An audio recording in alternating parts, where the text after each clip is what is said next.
Alimento Diário Série Gênesis, o Princípio. Livro 1, O Princípio. Autor, Pedro Dong. Semana 3, tema: a rebelião de Satanás e a restauração da criação. Leitura bíblica deste domingo, Eclesiastes, capítulo 12, versículo 7. E João, capítulo 4, versículo 24. Versículo para ler com oração. Está em Zacarias, capítulo 12, versículo 1. Sentença pronunciada pelo Senhor contra Israel. Fala o Senhor: o que estendeu o céu, fundou a terra e formou o espírito do homem dentro dele. Andemos no espírito para fazer a vontade de Deus. Os céus foram feitos para a terra foi feita para o homem, e o homem foi feito para fazer a vontade de Deus. Para Deus, toda a criação se resume em 3 itens: céu, terra, homem, conforme Zacarias capítulo 12, versículo 1. O céu é o cosmos. A terra é importante, pois é o lugar onde Deus coloca o homem para fazer sua vontade. E o homem foi criado com o espírito humano para conter a Deus, a fim de fazer sua vontade. Quando Cristo encher a igreja da vida e natureza divinas, ela será usada para fazer Cristo encabeçar todas as coisas, conforme nos fala Efésios capítulo 1, versículos 22 a 23. E pôs todas as coisas debaixo dos pés, e para ser o cabeça sobre todas as coisas, o deu à igreja, a qual é o seu corpo, a plenitude daquele que a tudo enche em todas as coisas. Portanto, a terra precisou ser restaurada, para que o homem pudesse ser criado e a igreja gerada. Antes da criação, o Espírito de Deus pairava por sobre as águas de morte, conforme vemos em Gênesis capítulo 1, versículos 1 a 2. No princípio, criou Deus os céus e a terra. A terra, porém, estava sem forma e vazia. Havia trevas sobre a face do abismo, e o Espírito de Deus pairava por sobre as águas. Em hebraico, o Espírito é ruach, que pode ser traduzido para vento ou ar. Essa foi a primeira menção ao Espírito na Bíblia. O Espírito pairava para gerar vida, tornando a terra habitável, para o homem poder ser criado. Este foi criado do pó da terra, logo seu corpo é a única parte feita de matéria. Inicialmente ele era um boneco inerte de barro, mas Deus soprou nele o fôlego de vida, e ele se tornou alma vivente, conforme vemos em Gênesis capítulo 2, versículo 7. Então, formou o Senhor Deus ao homem do pó da terra, e lhe soprou nas narinas o fôlego de vida, e o homem passou a ser alma vivente. A expressão fôlego de vida em hebraico é neshama. Portanto, o sopro do Deus Todo-Poderoso deu vida ao homem, e formou o Espírito dentro dele. Em Provérbios capítulo 20, versículo 27, vemos: o Espírito do homem é a lâmpada do Senhor, a qual esquadrinha todo o mais íntimo do corpo. Aqui também a expressão Espírito do homem é neshama. O sopro de Deus formou o Espírito do homem, e como resultado, este passou a ser alma vivente. Por isso o Espírito e a alma não são matéria, e porque vieram do sopro do Deus eterno, são eternos.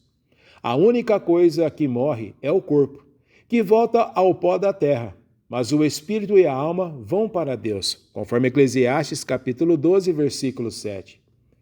Deus quer usar nosso espírito para fazer sua vontade.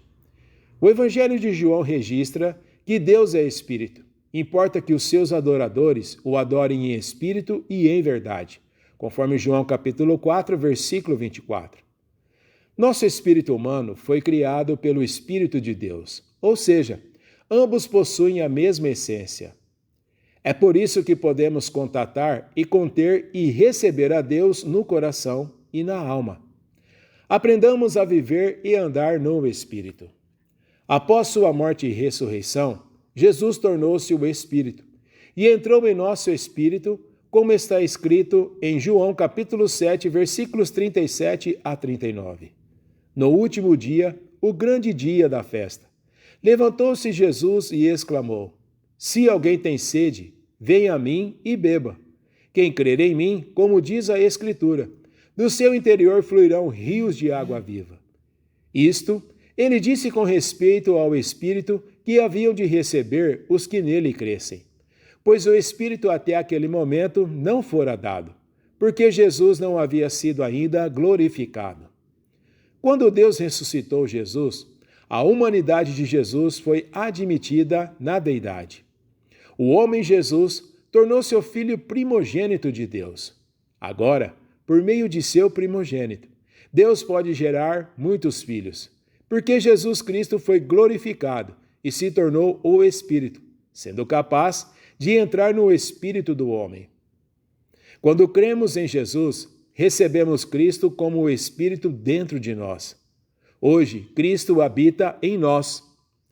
A Epístola aos Romanos, no capítulo 8, versículos de 9 a 11, registra: Vós, porém, não estais na carne, mas no Espírito, se de fato o Espírito de Deus habita em vós. E se alguém não tem o Espírito de Cristo, esse tal não é dele. Se, porém, Cristo está em vós, o corpo, na verdade, está morto por causa do pecado, mas o Espírito é vida por causa da justiça. Se habita em vós o Espírito daquele que ressuscitou a Jesus dentre os mortos, esse mesmo que ressuscitou a Cristo Jesus dentre os mortos, vivificará também o vosso corpo mortal, por meio do seu Espírito que em vós habita. Esses versículos afirmam que o Espírito de Deus, o Espírito de Cristo e o Espírito daquele que ressuscitou a Cristo dentre os mortos habitam em nós. Então, quantos espíritos habitam em nós? Apenas um. O Deus triuno habita em nós, com o objetivo de nos encher de Cristo, a fim de encabeçar nossa vida. Por isso, amados, não andemos segundo a carne, mas no Espírito. O vento sopra onde quer, e não sabemos de onde vem, nem para onde vai. Assim, é todo o que é nascido do Espírito. Se você quer fazer a vontade de Deus, ande segundo o Espírito. Não se acomode a uma vida cristã religiosa, mas siga o Espírito de maneira viva. Dessa maneira, você experimentará coisas sobrenaturais. A obra de Deus ainda tem muito a avançar, mas o Senhor cumprirá sua vontade. Ele fará Cristo encabeçar todas as coisas. Em Gênesis, o Espírito de Deus pairava por sobre as águas para isto: restaurar a terra, criar o homem e, por meio deste, fazer a vontade de Deus. Agora, pegue um papel. Anote conforme o que você recebeu na mensagem de hoje: a luz na palavra, a direção e a admoestação. Com base nesses 3 pontos, desfrute, rumine esta palavra e também compartilhe com outras pessoas.